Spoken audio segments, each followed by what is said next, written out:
The news in Israel is fast-paced, and with so much that's going on, two of the most emotionally complex days on the Israeli calendar are fast approaching, which are, of course, Memorial and Independence Day. And joining us now in studio is former MKN founder and CEO of Yad L'olim, Rabbi Dov Lipman, who, above all, wants to ensure us we're heading towards a united, positive future. Dov, am I right? I mean, people are so down lately.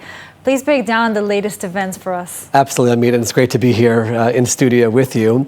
So we're in this time where people are looking at the judicial reform and the protests and the political unrest, and they're looking at the terror attacks and maybe wondering, where is Israel heading? What is happening over here? And yet at the same time, Israel is rated as the fourth happiest place in the world. And I think that... How is that happening? I mean, what does that mean, actually? I think what it means is that people, despite the headlines and what everyone sees as so negative, on the day-to-day there is so much positive. That we're a people who, we went to democratic elections, there are democratically allowed protests, there will be compromises that will be reached, and this is a process which you go through. There's terror attacks, and yet the families call for unity and love. This is the kind of people that we are. I think this time of year in particular, when we have Holocaust Memorial Day, our Memorial Day for our soldiers and terror victims, Independence Day, Jerusalem Day, it gives us a time to take a step back and realize what it's really all about here. And when it's all said and done, that's something positive.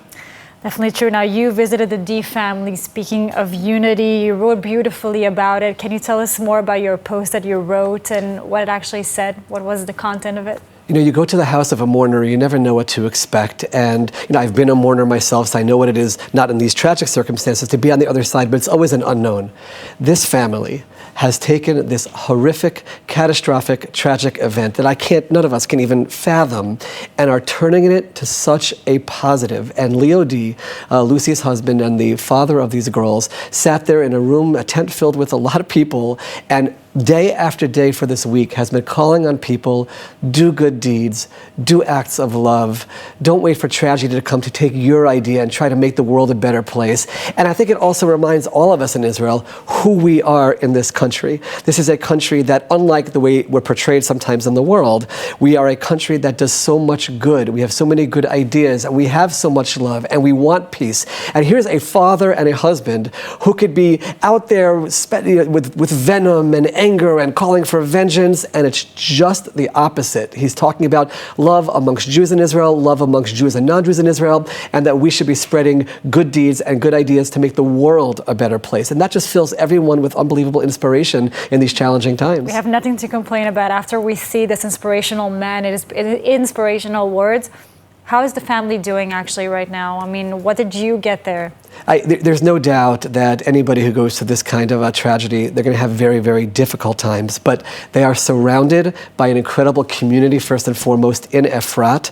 A leader there, Oded Ravivi, who has just been shown what leadership is truly about. So they have that, they have their family, they have their friends. And again, I almost feel like they're leading everyone else in this cause.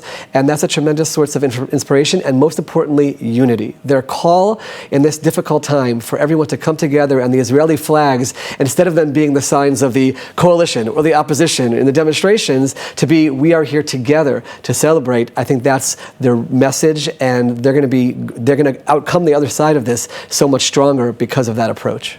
Amazing. Now, if we're already speaking about feel-good, you as former MK and obviously founder and CEO of Yad L'olim today, most importantly, what are you seeing in terms of Aliyah, of Jews abroad, their connection to Israel? It's been incredible these last 2 years running Yad L'olim and having contact with tens of thousands of Olim and prospective Olim. People are really interested in coming to Israel. You'd think the headlines would push people away, but they want to be a part of what's happening here. I think about the time period we're in right now, Yom HaShoah to Yom HaAtzmaut.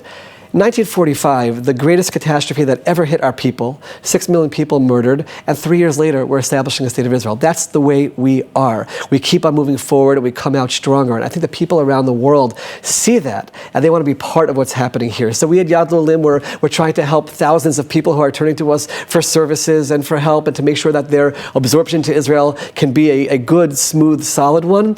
But the greatest joy for me is seeing people coming, people contributing to the country, raising their children here, people who want to be a part of this story. And I think, Amit, that's the overall message that we have to share with one another in this time, is that despite everything, are there challenges? Of course. Are there tragedies? Of course. Are there sacrifices? Of course. But when it's all said and done, the state of Israel is the greatest story in world history of a people returning to their land after 2,000 years. I think that Jews around the world want to be part of that, and I'll use this platform to call to Jews around the world to be part of that. You can reach out to us at yadlolim.org. We'll help you in this process and make Israel your home. Despite everything you see in the headlines, there is no greater place in the world that you can live, and you can be part of this unbelievable story. That's incredible. Now, Dov, with all this optimism, we'll end our interview. Thank you so much for being here with us. Thank you for having me, Amit. Thank you.